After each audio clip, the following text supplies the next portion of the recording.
সেবা দলের সংগঠনকে মজবুত করতে প্রদেশ কংগ্রেস ভবনে এক গুরুত্বপূর্ণ বৈঠক অনুষ্ঠিত হয়।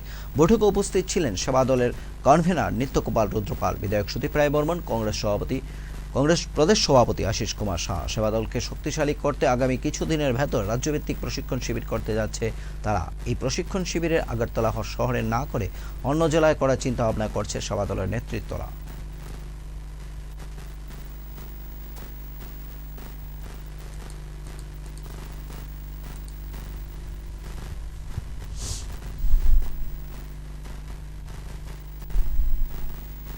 আমরা নিযুক্ত করতে পারবো, সেবাদল কর্মীদের আমরা সেখানে অংশগ্রহণ করাটাকে নিশ্চিত করতে পারবো।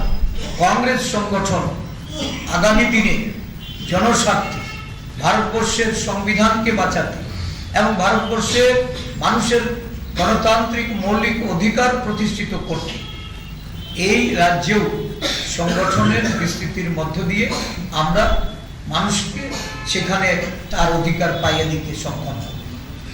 এই লড়াই আমরা শুরু করার আগে সংগঠনকে সাজিয়ে তুলে সাংগঠনিক কাজকর্মে কিভাবে আরো বেশি সংখ্যক মহিলাদের, আরো বেশি সংখ্যক যুবকদের আমরা অংশগ্রহণ নিশ্চিত করতে পারি, সেই লক্ষ্যে আপনাদের কাজ করতে হবে।